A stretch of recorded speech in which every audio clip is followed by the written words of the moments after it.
Pecinta sepak bola Indonesia, kali ini kakak akan memberikan berita-berita terupdate dan menarik seputar sepak bola nasional untuk kalian semua. Selamat menyaksikan!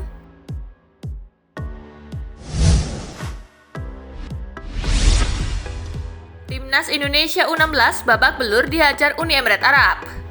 Timnas Indonesia U16 kembali menelan kekalahan pada laga uji coba melawan Uni Emirat Arab. Kali ini pasukan Bima Sakti itu babak belur dihajar Uni Emirat Arab dengan skor 0-4 di Stadion Diab Awana, Dubai, Sabtu 24 Oktober 2020 malam waktu Indonesia bagian Barat. Hasil itu tentu saja lebih buruk dibandingkan pada pertemuan pertama melawan Uni Emirat Arab beberapa hari sebelumnya. Ketika itu, Timnas Indonesia U16 mampu bersaing dan kalah tipis 2-3. Pada laga kali ini, pelatih Timnas U16 Bima Sakti melakukan 3 perubahan susunan pemain dibandingkan pertandingan sebelumnya. Posisi penjaga gawang beralih ke Raka Okta. Kemudian Vito Ramatsiki dan Fere Murari dipercaya tampil sebagai starter. Perubahan susunan pemain justru membuat Timnas Indonesia U16 tak mampu berbuat banyak.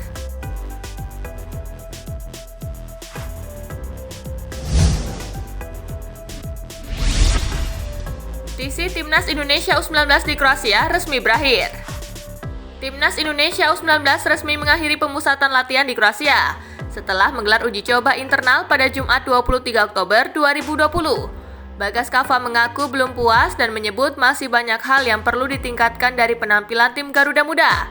Timnas Indonesia U19 rencananya kembali ke tanah air pada Senin 26 Oktober 2020. Setelah itu, para pemain akan diberi kesempatan untuk berlibur dan dikembalikan ke klub masing-masing sebelum berkumpul lagi pada akhir November. Pelatih Sinteyong mengapresiasi perkembangan permainan Timnas Indonesia U19 selama mengikuti pemusatan latihan di Kroasia. Bahkan, Sinteyong menilai adanya perkembangan pesat yang ditunjukkan para pemain dalam laga internal tersebut.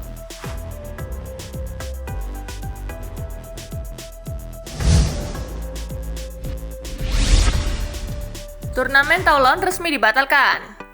Pihak penyelenggara Maurice Revello Turnamen atau dikenal dengan nama Turnamen Toulon resmi membatalkan gelaran tahun ini karena pandemi virus corona. Timnas Indonesia U19 pun batal menjadikan ajang itu sebagai persiapan mereka menuju Piala Asia U19 2020 di Uzbekistan dan juga Piala Dunia U20 2021 di Indonesia. Rilis resmi dari situs Maurice Revello Turnamen mengatakan bahwa kasus COVID-19 kembali meningkat di selatan Prancis.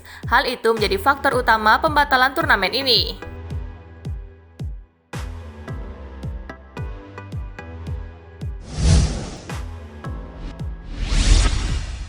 Timnas Indonesia makin ditakuti, Vietnam boyong pelatih baru asal Korea. Gara-gara Timnas Indonesia di bawah asuhan Sinteyong semakin ditakuti, Vietnam sampai harus mendatangkan pelatih baru asal Korea Selatan. Asosiasi Sepak Bola Vietnam baru saja resmi merekrut pelatih kiper bernama Kim Hyun Tae untuk membantu pelatih kepala Timnas Vietnam, Park Hang-seo. Nantinya, Kim Hyun Tae akan melatih para penjaga gawang Timnas Vietnam senior hingga kelompok umur. Pelatih berusia 59 tahun itu akan segera terbang ke Vietnam setelah VFF selesai mengurus prosedur.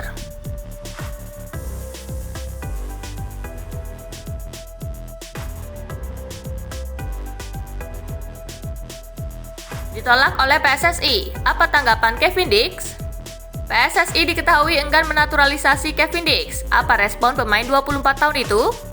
Sebelumnya, PSSI mengumumkan tak bisa menaturalisasi Kevin Dix karena usianya sudah lebih dari 20 tahun. Sedangkan mereka cuma ingin menaturalisasi pemain yang bisa tampil di Piala Dunia U20 2021.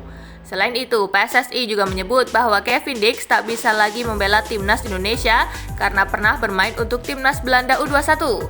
PSSI mengacu ke statuta FIFA lama yang mengatur regulasi tentang perpindahan pemain dari satu negara ke negara lain. Meski begitu, Kevin Dix masih berharap bisa memperkuat Timnas Indonesia. Ia masih menunggu panggilan PSSI. Tentu mereka bebas berpendapat, tetapi jika ada kesempatan silakan kontak saya, kata Kevin Dix. Ya, itu benar, PSSI sudah bicara dengan agen saya 2-3 bulan lalu. Mereka mengatakan akan kembali menghubungi dalam tempo 1 pekan. Tetapi sampai sekarang belum dihubungi lagi. Agak membingungkan, saya masih menunggu.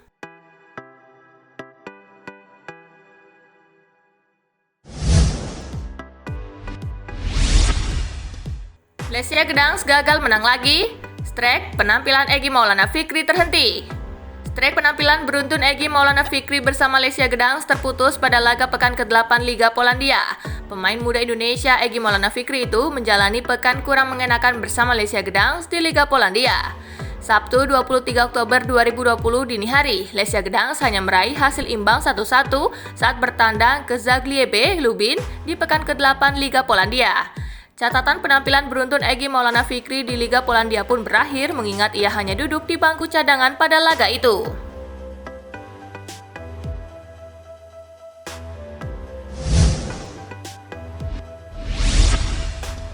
Tiga hal unik yang cuma ada di sepak bola Indonesia. Bicara hal-hal unik dan lucu di sepak bola Indonesia seolah tidak ada habisnya. Ada saja momen atau peristiwa yang membuat pecinta bola geleng-geleng kepala. Insiden yang sangat sulit dihapus dari kenangan tentu saja dualisme kompetisi timnas hingga klub pada musim 2011-2012. Kasus seperti itu tampaknya tidak ada di belahan dunia lainnya. Bagaimana mungkin sebuah negara memiliki dua tim nasional yang berbeda? Selain kasus dualisme, masih ada beberapa keunikan lain yang mungkin hanya ada di sepak bola Indonesia. Berikut ini keunikan sepak bola Indonesia.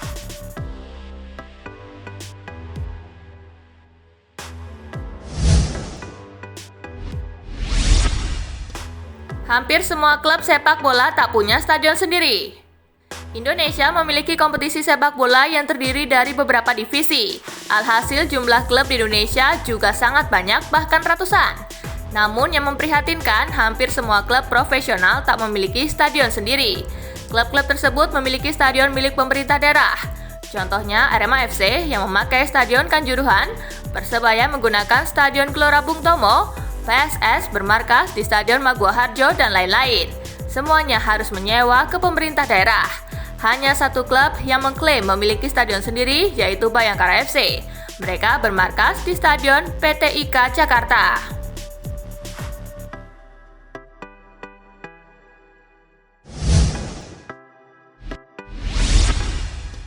Sebagian besar klub berawalan huruf P.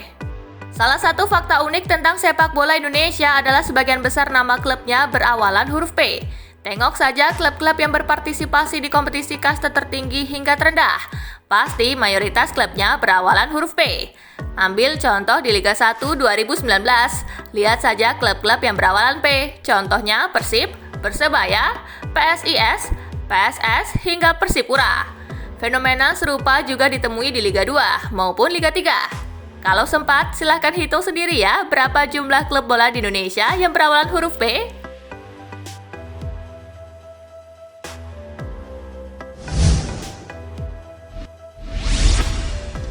Jadwal kick-off Liga sudah ditebak.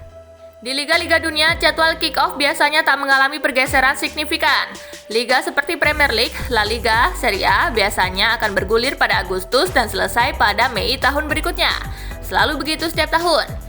Jadwal lengkap juga sudah bisa diakses bahkan sebelum liga bergulir. Jikapun ada penundaan pertandingan, biasanya karena kondisi darurat seperti cuaca buruk. Hal seperti itu sulit terjadi di Indonesia. Kick-off liga benar-benar sulit ditebak. Kok bisa? Ambil contoh jadwal kick-off Liga 1 dalam 3 musim terakhir. Kick-off dalam 3 musim terakhir digelar pada 3 bulan yang berbeda. Pekan pertama Liga 1 2017 bergulir April, adapun laga pertama Liga 1 2018 digelar Maret. Pada tahun ini, Liga 1 2019 baru bergulir pada Mei. Mengapa kick-off-nya bisa berbeda-beda? Alasannya bermacam-macam, termasuk agenda politik. Contohnya Liga 1 2019 baru digelar setelah pemilihan Presiden RI yang berlangsung pada April.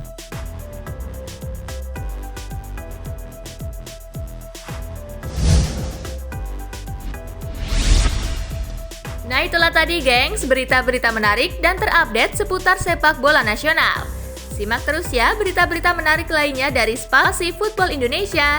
Sampai jumpa di pembahasan selanjutnya.